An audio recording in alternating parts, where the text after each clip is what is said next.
welcome to today's Courage Talk on TakeTheCourage.com. My name is Duri Masumi, and I'm very excited about today's talk because we are going to bring two very special topics together, courage and flow. And for that purpose, I've got a very special guest. Her name is Susan Brown, and she is an entrepreneur, an inventor, and a creator. A very special creator. In which way? We're gonna talk about that in a while. But one hint I can give you, what she wants to achieve is to make the world to a better world, and that through realizing our true values, through living in the flow, in the state of flow. Sean, thank you so much for being here with me today. It's a real pleasure and welcome. Thank you, Dori. It's really an honor to be with you today and get to talk about my favorite subject. Thank you, Sean. Or shall I say Susan rather? Sean is good. I like Sean. That's my nickname. I've had it for about 6 years now. Okay, I like it too. Sean, do you want to introduce yourself with your own words? Well, as you said, I'm an inventor and an entrepreneur. I always wanted to invent things since I was very little, and I was incredibly fortunate to meet Steve Jobs in 1983, and it changed my life. He inspired me to study engineering and computer science, and worked for Apple Computer. Was my first job in 1987.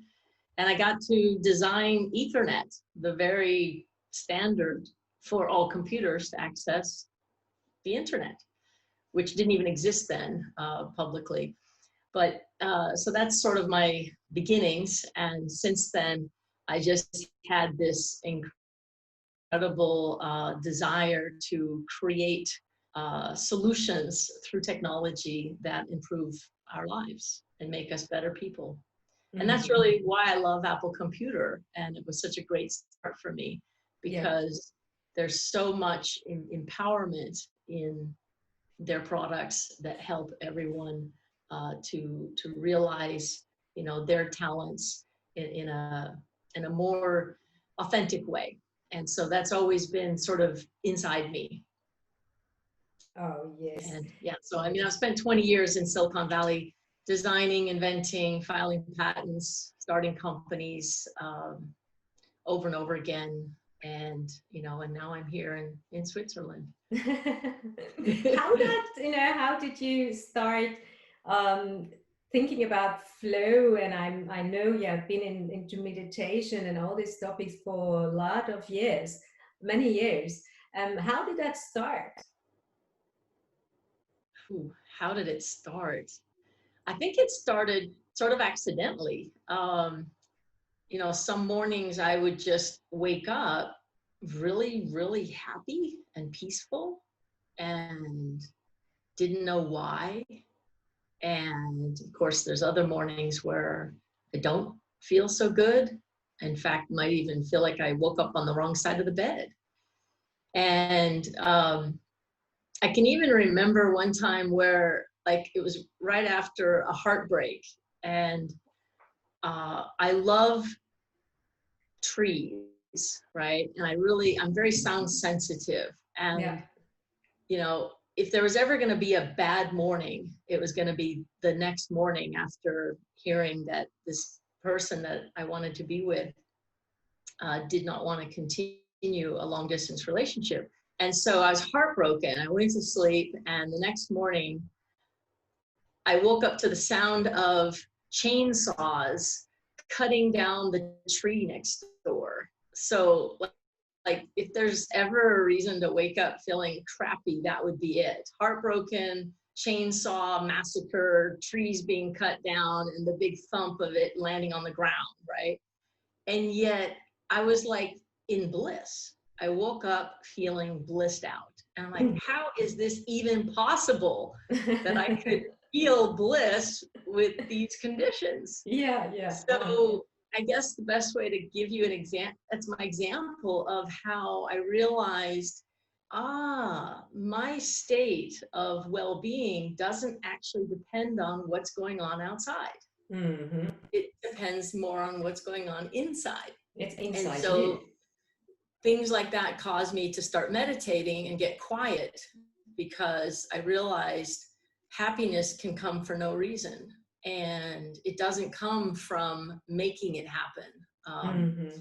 So, I started meditating, and then a few years later, when I was here in Switzerland, I wasn't trying, but I was in the sauna and got real relaxed and was in the lounge afterwards after a cold splash. And I got so quiet. And then all of a sudden in my mind, I just started hearing inventions. I started hearing callings, and I was like, whoa, this like really works. This is powerful stuff to get into the flow of, like, to hear your true calling, or to hear your true self, or to just feel happy for no reason. Like, that's just an indicator of what happened to me that caused me to want to understand flow better. And then I'll tell you more about, some examples, but that's, to answer your question, that's how it sort of happened to me, was accidentally. Okay. Just noticing the contrast of, it's actually possible to feel really, really happy under terrible conditions. Trick is to not respond to what it is, to try to, feel better, or to try to fix what's out there to feel better. Flow is an inside job. Mm-hmm. Oh, that's well said. Flow is an inside job. I like that. Yeah. That's key. And so these were the keys to my discovering the importance of it, and how to cultivate it. Exactly. Let's talk about how you cultivated it in a short while, and that's amazing what you want to do. Let's maybe get back for a moment to your stories which you have created so far. So, in my view, in my opinion, you are someone who has moved forward as an inventor and creator very courageously. Would you agree? And if so, in which ways do you feel that courage has helped you to move forward? Well, courage for me, sort of the seed of it is being true to yourself. Having the courage to actually be true to yourself is a very courageous thing, because ever since we're little, we're trained by our parents and our teachers and our neighbors to behave. Exactly. And to do what they want us to do, and to be what they want us to be, and to please them. And that's how I grew up. But some things happened to me that caused me to realize that I'm never going to be able to please everyone and myself at the same time. So oftentimes it's, I have to choose. I have to be true to myself first, and then I have, something to give and to share, and something of value. But it takes a lot of courage, because, there's so many people, and I'm still struggling with it today, with friends and family and parents who, want you to really do what they want you to do. And they'll threaten you. They may even pull away or reject you, or divorce you if you don't, do what they want. And so it takes so much courage to trust in your true self and your real self, and get back to that version of you and reach for it and cultivate it. And because in the beginning, it feels like there might be some losses involved. You might lose relationships, and you might not, you might give up that secure job, for instance, or that secure relationship, right? That just is, but you're dying inside, right? You're burning up. There's something that's, you can't make this go away. If you're not being true to yourself, you're going to start feeling, resentful, and blaming and, really even depressed. And I've gone through all that myself. So, if you're not courageous, you're not really living, and you're really not making anyone else happy either. So it's sort of a lose-lose. So if you, with courage, it's really, it's different between living and not living. You're either on hold, right? Pretending, just getting by, or one day you're going to wake up and go, okay, I want the courage now to live who I am, fulfill my dreams. And, we're born to do something. And, those who discover it and then actually move in the direction of it and fulfill it are some of the happiest, most abundant people on earth. And that's what I'd like to see for myself and others. Yeah. Because the thing I've learned about flow is when you're in flow, and we'll talk about what it is. Exactly. That will help your listeners understand what I'm talking about.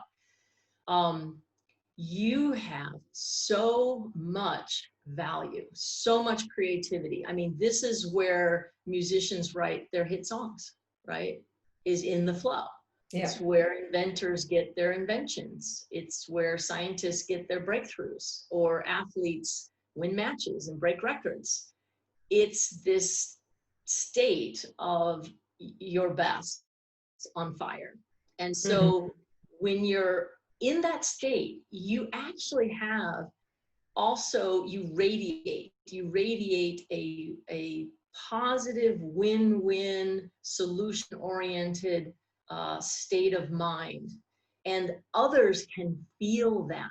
It actually influences others in an upward, inspired way. Yeah. So that's why the more who are flowing sort of are in the room, the more it will likely cause others to flow too. Because whoever's flowing the most owns the room. Wow. And the same can be true for someone who's anti-flowing, someone who's, really quite negative and hopeless and just pessimistic and angry and down on life. They can bring everyone else down too. They can own the room by flowing, getting a lot of momentum going in the other direction. So that's why there are places in the world and in countries and companies where once you get it going, it keeps going a bit more easily and can uplift, those around you. So that's how you add value. That's how you actually share yourself automatically, and why it's of value to get into the flow, because you automatically are a win-win player and you benefit everyone in the room and really on the planet. Yeah. Let's connect it with the way you want to change the world, and you want to change the world in a very unique way. Do you want to tell us a bit more about it? Sure. So what I'd like to do is facilitate the ability to get into the flow, because it's such a valuable place. It's such a satisfying place. As I was saying earlier, you become a much more productive person if in whatever capacity you are, whether you're working or playing. It's just much more satisfying as well. It's more fulfilling, and your output or your performance is better, and you feel better, and so does everyone else around you. So it's just generally a much more enjoyable place to spend your life. So why not measure that, right? I mean, today there's wearables that measure your steps and heartbeat and things like that.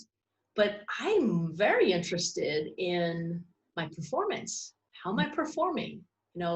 Like when I'm about to make a decision or take action, I'd like it to come from a place of inspiration or knowing and clarity. I want clarity. That's like big for me, because in that place, I've got great ideas, beneficial solutions that are win-win.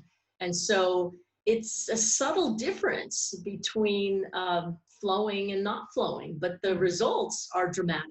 It's a significant difference on what comes out of you, whether it's spoken or written, or whether you're on the tennis court playing tennis, or, you know, anything you do is that much better and more enjoyable when you're in a flowy state, when you're in a peak performance state. Yeah. So I want to be able to measure this and give everyone the ability to measure themselves and give themselves feedback. You know, are you getting warmer or colder?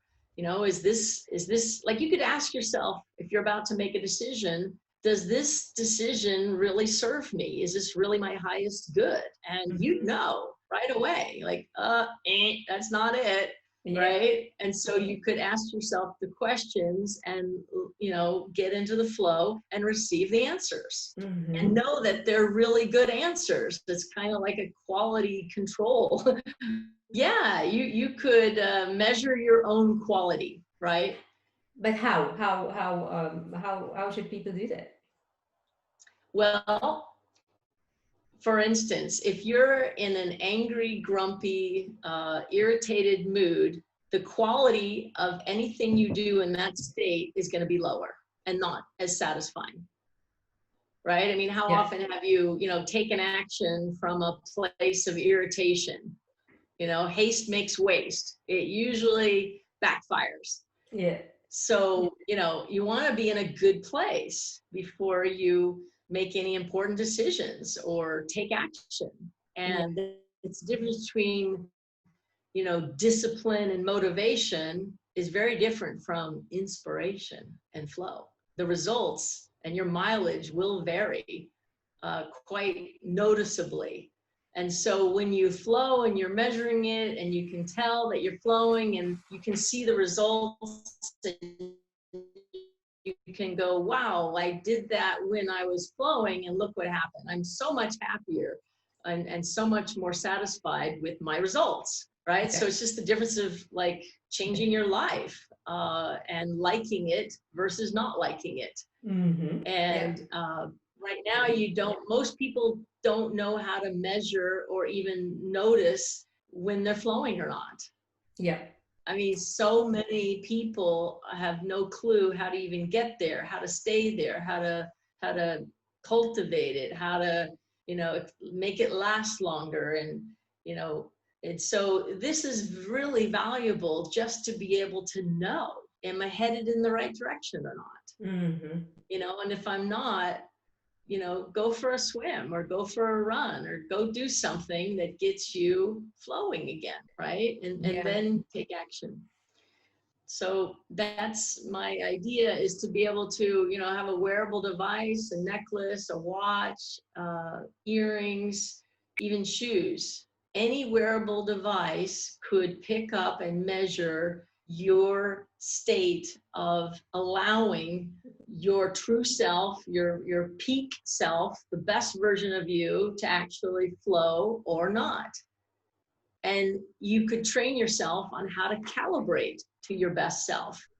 I mean, we calibrate all sorts of things in life, physical things, you know, cars, computers, but we don't calibrate ourselves for you know, to go out into the world. Exactly. You know, we go out there and we bump into things, and, you know, we make stuff up, and we wonder, you know, why things happen to us. Well, with this device, you'd soon realize that you're actually more in control than you realize. You're the driver. And there's a saying, you know, wherever your thoughts go, energy flows. And so people will learn that if you can get a hold of and lead your thoughts instead of having them lead you, you could lead your life. You would be empowered versus feeling like a backseat driver, you know, in a car that's out of control. That's how most people live their life, is sort of out of control, trying desperately, you know, to reach for the steering wheel from the back seat. But with this device, you could actually get yourself more in the driver's seat and actually be steering with much more clarity and confidence where you want to take yourself. Yes, it's really amazing. When I first heard about your idea, I really kind of was, you know, I mean, this is just not possible. How does she want to do it? And then I had to get really in touch with you, and then we met, and I really find it so amazing. And you're right, a lot of people do not even know, you know, what is flow, and they, you know, go into things and things happen and they don't know what's happening. And I mean, if I have a device which leads me to know that, hey, I am now in that state and I can use it now, you know, for my benefit, and I know that that decision is a good one because it's coming from that state. I mean, amazing. I'd buy that device right now, you know, depending on the price, of course. It's priceless. It's priceless, but people have to afford it somehow, no? It won't be very expensive. It's actually not even rocket science to measure it. Yeah. And the beauty of it is that eventually, when you get really good at it, you don't even need the device. You'll be able to feel the difference without it. Yeah. And that's really the magic, is that eventually you don't need anything to master your own well-being, your own flow state.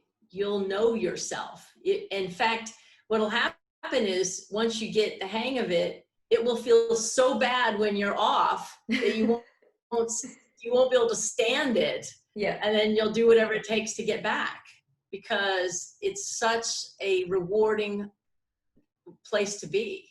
I mean, for me, it's now the difference between being alive or not. Yeah. I mean, and I'm quite miserable when I'm out, but I don't mind when I'm out as much as I used to, because I've learned to find the value even when shit happens, because it's going to keep happening. And the name of the game is, how do you, you know, get back on the horse again? How do you ride again? How do you flow again, right? When things, you know, hit you or knock you over, I'm now less reactive. I'm less responsive to what is, and I spend more time in this reaching for the possibility of what I really want, of what feels good. Yeah. And then very quickly things start to turn around in that direction. Yeah. So even though there's tokens involved to represent rewards for achieving this state, ultimately the reward is intrinsic. It's an internal reward, because it is such a satisfying experience that it is the reward in and of itself. Yeah. And I think you call it token of me or something like that. Yeah? Yes, that's the trademark name. It's called Token of Me because it's a representation of yourself, of your inner self. Because this whole flow state, even though there's a way to now measure it, you cannot create flow from the outside. Like, this device is not going to, you know, zap you and go, okay, now you're flowing. Yeah. Right? Like, that's the myth which we're all chasing, which is, you know, I want to take this pill in order to, you know, feel better, or have this thing radiate on me. What I've realized is, you know, happiness is an inside job. And that's why it is such an empowering invention, because the only way to make it work is if you actually make it work. It doesn't work for you. It doesn't do the job for you. It doesn't, you know, change your mood or your mind. You have to do it. And that is important, because that's the only way to truly feel satisfied and happy and worthwhile, is if you do it. Unless it comes from within, it doesn't work. Exactly.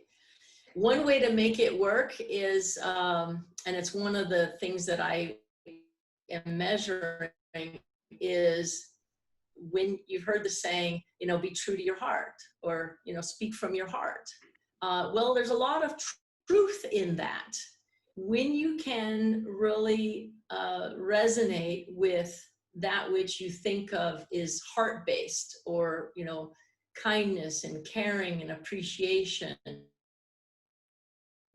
and love of anything, the more you resonate with that, the more true you are in your heart, the more flowy you're going to be. And and that's why it's so uplifting when people are very much connected in their heart, center, and they act and speak and take decisions from that place. Is it resonates with everyone else, and that's why it has so much value. Yeah. Why it feels so good to everyone else as well, and why it comes across as, wow, that's so authentic. That feels really good. That's because it's true, as opposed to, someone who's, faking it until they make it. It doesn't work. That's not heart-based. That's not true. You can feel the inauthenticity of someone who's not flowing. So faking wouldn't work. No, it just absolutely doesn't work. In fact, it'll take you out. You also can't make flow. You can't force it. It's not like making yourself go to the gym, or, making yourself work. You literally cannot make flow happen. Yeah. There's techniques on how to do it. And I just want to provide the technology that lets you measure it, because everyone's different and you have to calibrate to yourself. Yeah. And you just need a way. Yeah, you need a tool. These are just tools to improve your calibration and know if you're headed in this direction of your true value or away. Are you faking it, or are you being real? Yeah. It's amazing. So we would have like kind of an Apple Watch, and then the flow rate is there too, something like that. Absolutely. Yeah. This could easily be built into any wearable device you could think of. A watch, I mentioned a necklace, earrings, clothes, your chair, your seat, your headset, shoes. It's super easy to incorporate this and measure it. And it just will make all of us that much more authentic, that much more real and true, and more enjoyable to be around. And more courageous. We'll talk about that a little later. Yes. As we're talking about that, do you want to also maybe just briefly talk about how this entire idea started with this Roger Federer? Yeah, okay. Yeah, it was quite unexpected, like really, really unexpected. I was on vacation, which perhaps helped me get into, a relaxed state. I was in the sauna and I was lounging, really. After I did this cold splash, like I physically couldn't think. I just went into a hyper meditation instantly. And what I've discovered is, when you can stop your mind for even a second or two or three, all of a sudden what happens is you can hear your true calling. You can really receive some amazing insights about who you are and what you really want out of life. And you'll get goosebumps. You will just you'll get chills of like, whoa, who said that? And so that's kind of what happened. I was lying there in this super quiet state, no thought, for about 3 seconds.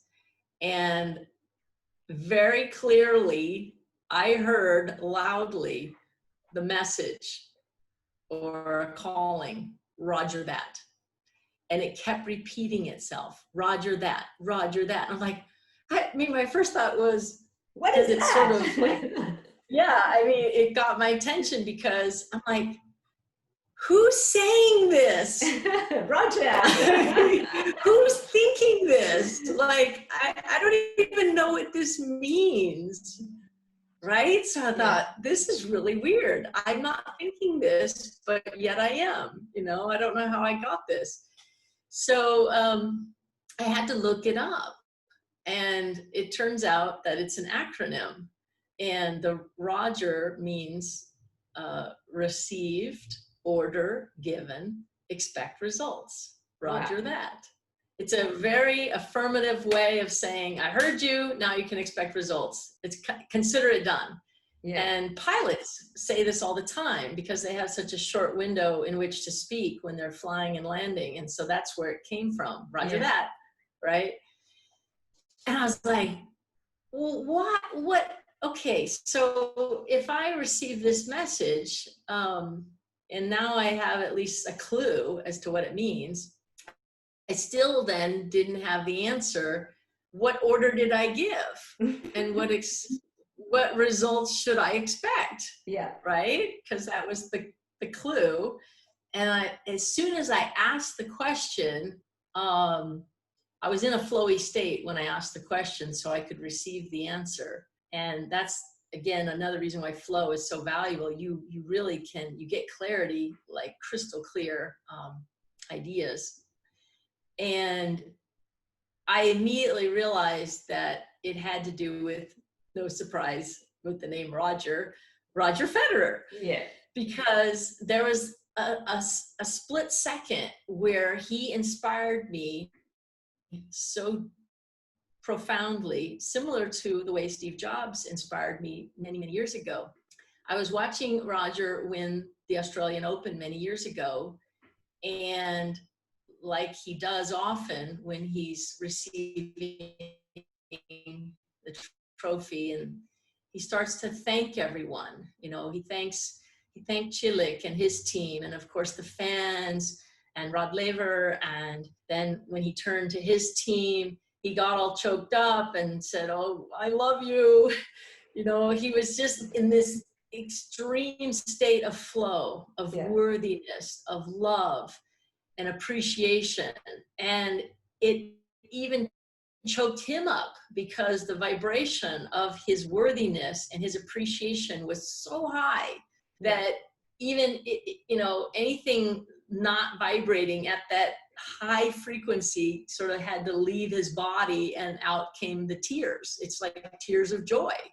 And we've all had that. Tears of joy are when you are really in a high state of love or appreciation, which is also equivalent to flow.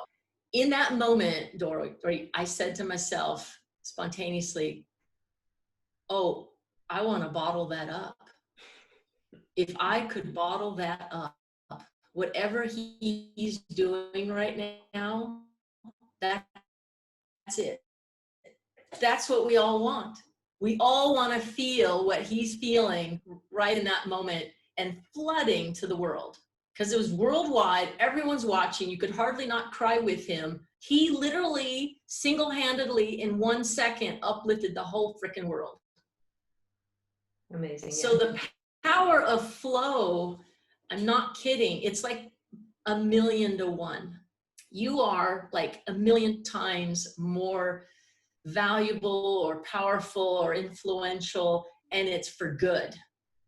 It can only be used for good. It only creates a win-win feeling, a loving feeling. And that is Roger being his true self. And he embodied and represented the potential that we all have. And that was the inspiration of Roger That.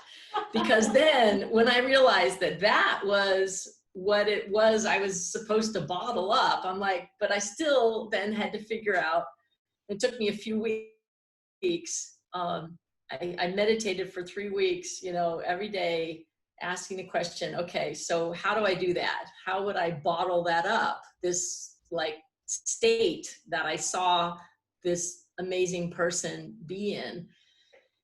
And I'll never forget, and again, this is again how flow works. I couldn't figure it out. And I remember taking a new job. I even shook hands, you know, which in Switzerland, you shake hands, that's a deal, right? That's a signed contract. Yeah. And I, you know, let go of it because I couldn't figure it out. So I just let it go. I was willing to take a new job and not even pursue it. And lo and behold, I remember exactly when it was. It was June 8th. It was a Friday 2 years ago. At exactly 11:11, I was sitting at my desk thinking about something totally different because I had let it go. And all of a sudden, popped in my mind, the solution, how you could actually measure it, tokenize it. Actually, it's a new kind of value. Yeah. It's the most valuable thing there is. The value of your inner joy, your love, yourself at your best. That is the most valuable thing, and it's worth way more than all the currency in the world. It's priceless. So a new kind of currency, a new kind of a norm, you know. Yeah, and so the idea that came to me was how to actually measure and tokenize it, how to actually make it tangible, how to measure it, and then store it, if you will, in a virtual token that then you can share with the world. Let's then imagine so that it has happened, and we live in a world where we are in the flow, and it has become the norm for everybody. So how different is that world? It's a whole different world. And you know what, Doro, it doesn't even have to be everyone. It could be actually a small percentage. Even as small as 1% of the world flowing would have a dramatic change on the world. You would actually realize that you don't need everyone to get on board, because I actually can't create anyone else's world. All I can do is create mine. Yeah. And the more I create a better world for myself, the more I empower others to do the same. And because of this, you know, significant multiplier of say 1,000,000 to 1, it doesn't take that many. So if just more people are flowing, that one person can uplift so many people to empower themselves in a more, you know, valuable way. And that one person can offer solutions and clarity and win-win solutions that everyone benefits from. And so it becomes a win-win world instead of right now, at best, it's win-lose. And some places it's lose-lose. Unfortunately. Right? Yeah. So the world will change very, very significantly. In fact, the purpose of my company, Roger That, written right in the shareholder agreement. And in this way, I only attract shareholders and investors who resonate with this purpose. The purpose of Roger That is to flip, you know, Maslow's hierarchy of needs, right? Which, you know, it's a triangle, and at the bottom is survival, and at the top is self-realization. So we want to flip that over so that the majority are actually self-realized. Self-realized. Wow. Okay. That's our purpose. That's why I'm doing what I'm doing, is to just provide a pathway for each person to find their own way to their own realization, to actualize their best self. Let's connect that right away with courage as well, because when they are self-realized, you're saying that, you know, courage comes automatically. What is your view on that, this connection? It starts with courage, because it takes so much courage to start the ball rolling. To choose to be true to yourself is one of the most courageous things you can do. And then you can spend the rest of your life figuring out how to do it. So it starts with courage. The better you get at it, the easier it gets, right? It gets easier and easier to be true to yourself. At first, it's tricky because you sort of have to let go of what other people think of you and just come to the understanding that no matter what you do, you're never going to be able to please everybody. Yeah. And so if you can have and find first the courage to go for yourself, go for what makes you happy, and then find a way to flow and fill yourself up, then everything else just takes care of itself. It starts to work. It just does. Everything starts to line up for you, you know, and it gets easier. It's at first it's tricky, and it doesn't mean, you know, I still have lots of rough times myself. So it doesn't mean, you know, the hardships go away. You just get better at it, and the courage comes more naturally. So it's like a muscle. I mean, you develop the courage muscle to know that. And then the other thing is, you get better at being courageous without being so risky about it, without fighting, without pushing back, without, you know, there's a difference between, you know, being courageous and being foolish, right? Exactly. If you take action too soon, if you try to make decisions or quit your job too soon and jump off the cliff, you know, you're going to fall. And that's not courageous. That's foolish. Yeah. So you know, a big part of this is really finding your essence, and then there's security in that, there's confidence in that. Then, you know, the risk profile goes down and the certainty goes up.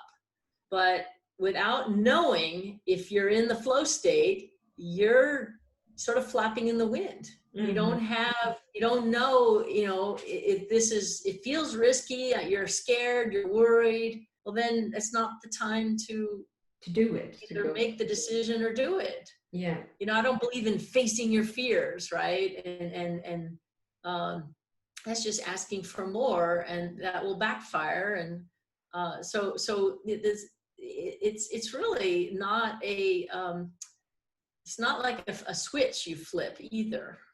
Right? It is courageous to even engage in the topic that we're talking about. The topic of finding your way in a more self-realized way. And what you'll discover is you're not a victim. And life is not happening to you. You actually are and always were the designer, the creator, the leader of what comes to you. And, you know, do you want to take charge? Do you want to drive? Exactly. And so, you know, that's kind of where this is at, as far as being courageous and versus, you know, winging it. So this state of flow will help in a way to become courageous, because you know you are in a good state and you can take the courage to go for it, of course considering the risk and your fears, and is it the right time, and vice versa. You can feel courageous to allow yourself to be in a flow and to also go for it. Yeah. Yes. Yeah, to touch on what you just said a moment there, which was really good, is, as I said, courage comes in the beginning with the choice first, but then it comes again, as you just now reminded me, that as you're, you know, taking action and you know you're doing the right thing and it feels true and it feels right, others aren't going to like it. Sure, yeah. What are you going to do, right? Yeah. Again, you know, you've got to have courage to stay the course if it still feels right, if it still feels true. You know, people are going to try to talk you out of it. Oh, are you sure you know what you're doing?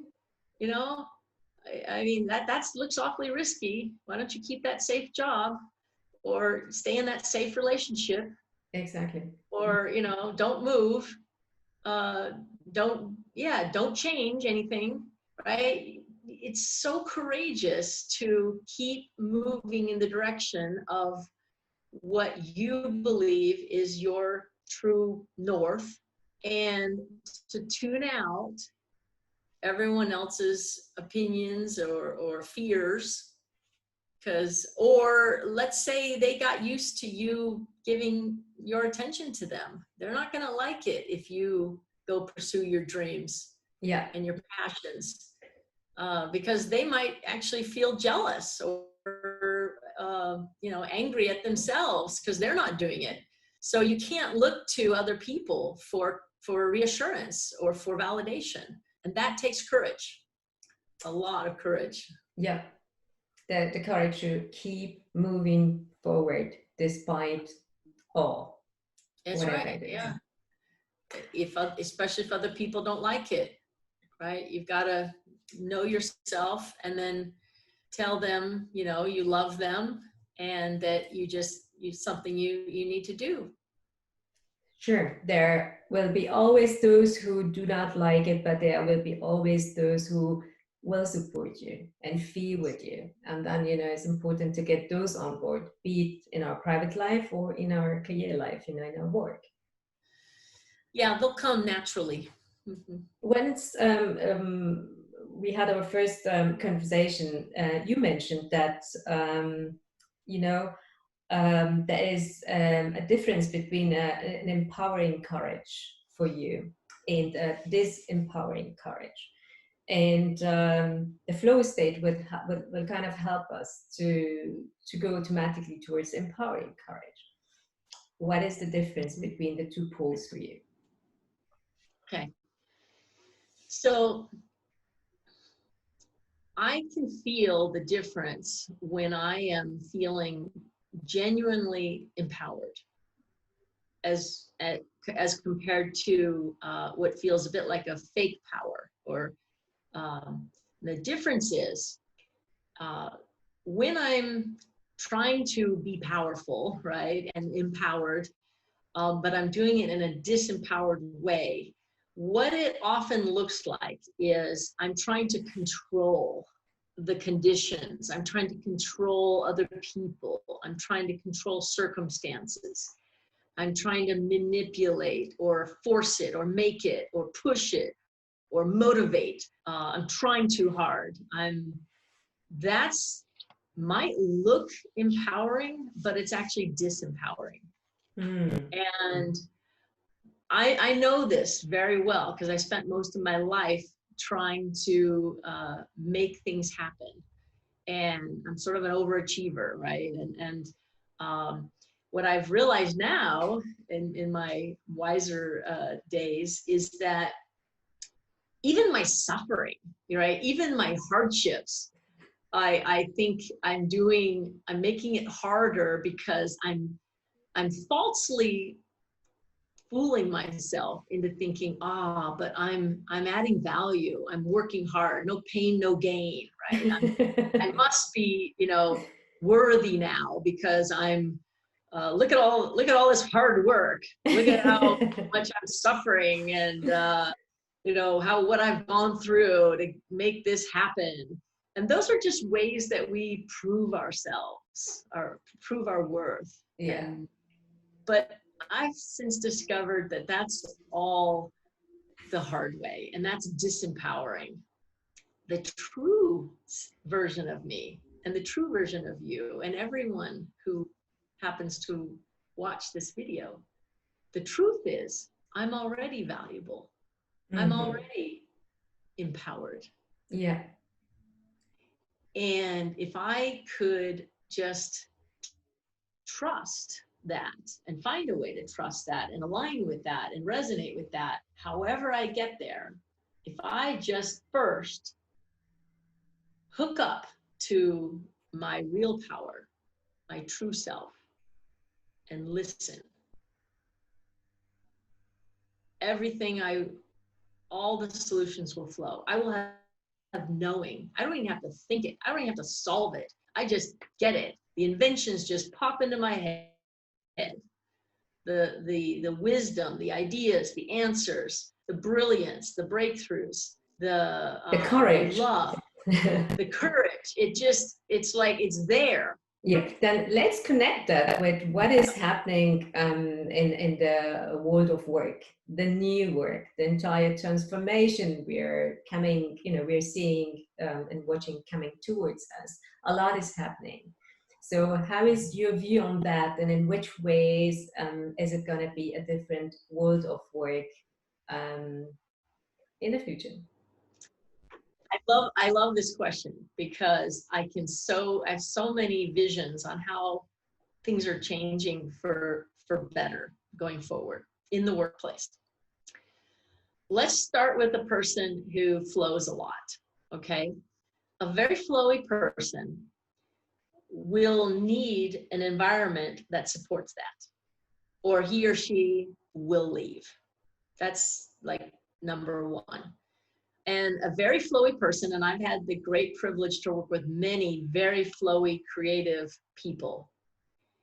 And they are really, they're priceless to a company. They are the life force of the company, right? I mean, think of Steve Jobs to Apple Computer. Sure. Like really, really valuable. And in fact, they were foolish enough to lose him, but then were smart enough to bring him back. And that actually not only saved the company, but turned it into the most valuable company on earth. That's the difference of being in the flow and keeping someone in the flow or not. You either go bankrupt or you could be the most valuable company on earth. Yeah. Right? So a person in the flow is extremely valuable to a company. They will create the products of the future. They will create the best solutions, the best services, and they will inspire others to do it with them, right? These are gems. And the more you have, the more valuable the company. So if you want to measure them according to how many hours it took them to come up with their brilliance, you're going to lose them. They need to be compensated in a new way. And that's where token of me comes in. Because when you're flowing, you're earning these new tokens, not really earning, the right word is creating. Because you're tokenizing a store of your value in a way that not only your employer can recognize, but the whole world can recognize too. And so it could become a new type of reward or even currency. It's like a stock in yourself. It's like sharing a piece of yourself, measured and created when you're in a flow state. So these people, like myself, at a certain point, I could care less about the Swiss francs or the US dollars, because they're all going to be going down in value anyway. They're all backed by debt. And that's a win-lose paradigm. Yes. But the new world is win-win. And I want to help these, leaders who are flowers create value, store it, and share it with each other in a much more empowered way that's win-win. And so in the future, for instance, like people working, with my company, you won't even be expected to work when you're having a bad day. Not in flow, yeah. You would be expected to go figure out how to get into the flow and get yourself in a consistent way, how to get there and how to cultivate that. Let's get back to courage. When did you last face a challenge whereby you really needed courage? Whew. What happened and what did you do? Oh gosh. Yeah, I'm going through a lot of courage these days. For about 2 years now. 2 years ago, I separated from my wife, and I had a new company here, and I had really enjoyed Switzerland, and I thought, well, I'd still like to stay here. I mean, I feel at home here. And So I started Roger that and filed some, inventions, and I was getting really excited about my new company and being inspired by Roger Federer, who's a national treasure here. I just felt like, again, I was in the flow and I knew it was the right thing and it was win-win. And so here I am, right? Everything seemed to be going in the right direction, if you will. And within a year's time, about a year ago, I had my work permit and my residency permits rejected. And I was shocked. I'm like, how can this be? Everything tells me I'm supposed to be here. And so of course I looked into it and discovered some really painful things that really knocked me into a very sad place, the opposite of flow. And I was sort of disillusioned by even my own wife about some of the things she said about me, and it was so heartbreaking because it was very personal, and it cost me, right? It actually seemingly interfered with my ability to work and live in a place that feels like home. So this required a lot of courage to get through. Like, what do I do with this? How do I be true to myself without hurting another person, without fighting and getting into into a negative state? And that ended up being a really like an advanced course for me in courage, because there's such a natural human reaction when you feel wronged to try to make it right and fight back. And so I had to find the subtle difference between being true to myself and doing things for the right reason and without trying to, like, I didn't really want justice served. I just wanted to be true to myself. And so, I ended up having to sort of say things that were very unpopular and just tell immigration and, all other parties involved, like, no, this is the truth. Here's the truth. And, like it or not, this is my truth. And you do what you will, but I want the truth, and I'm going to stay true to myself. And no matter what you do. So I had to be very courageous and do things and say things and write things that might not be appreciated by others. Yeah. But I didn't do it for them. I wanted to be true to myself, and no matter what. So that true believing somehow in your true you strengthened you to develop the courage to basically then not to give up, to speak up, to prove your point, and so on. Yeah. A last question. What advice, thoughts, or inspiration would you give to people who want to live and work in the flow state, and consequently also courageously? Such a wide open question. Well, like what we were just saying, is sort of one of the magic ingredients is actually letting go. But you can't fake it. It's a paradox. You really have to get yourself emotionally to this place where you really believe everything's working out for your best self and everyone else too. Yeah. And if you can get yourself into that place and let go, but not from a place of fear, but from a place, if you can get into flow and get into this state of security, real secure feeling, real peace, real clarity, and it's free. By the way, it's a very free state. You feel very free because you don't care about what others say or do. Yeah. And you're not relying on them for that.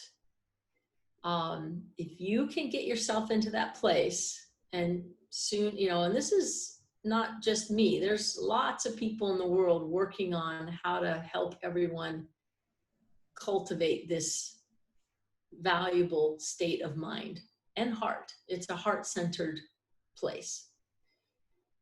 It's the best way to feel genuinely happy, real happiness.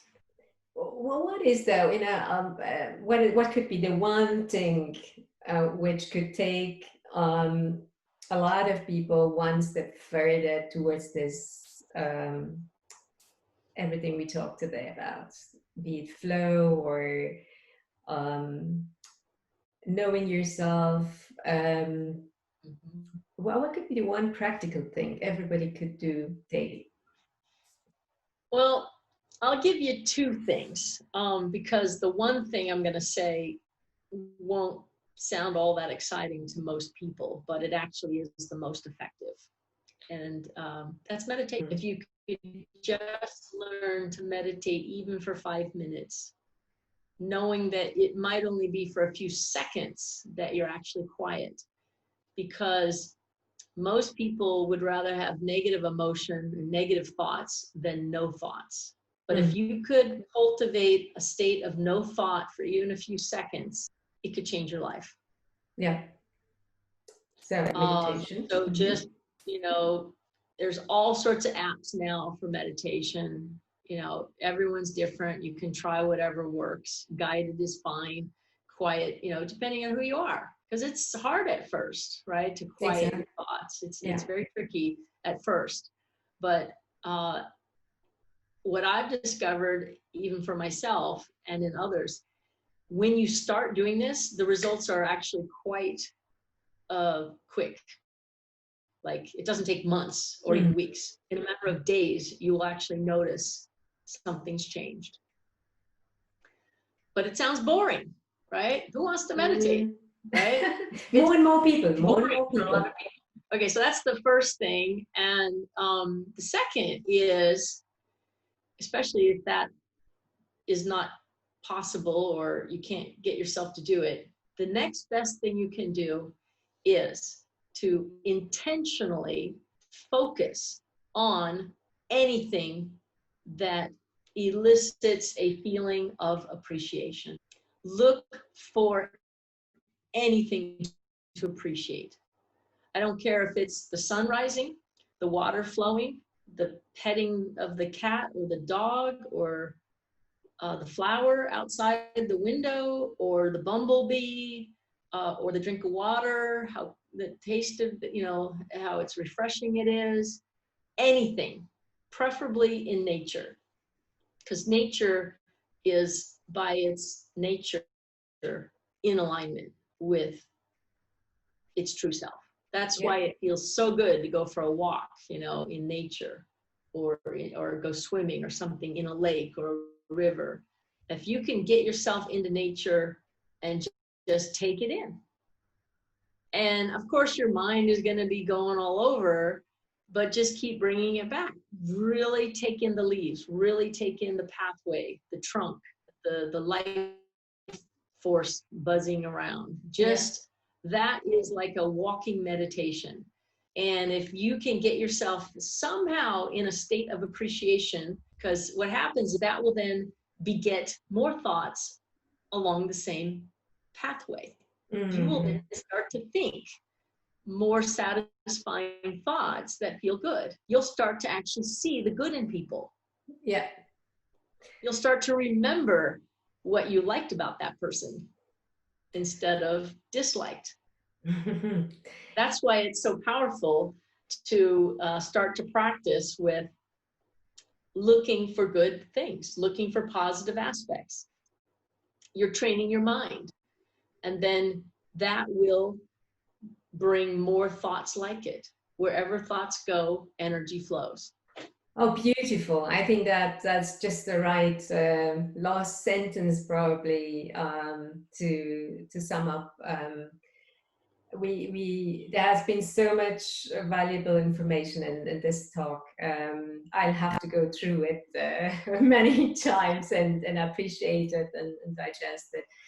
And I think if I may summarize, is that the flow state is just the ultimate basis for anything else. If if you keep stuck and have these negative feelings, or if you have got fears and I don't know what, then things can't flow. You can't develop courage, you can't develop confidence, and so on. And you can't develop success, you can't build up all those stories you want to build up, be it in your life or in your career life or in your work. So the whole thing is connected with each other. And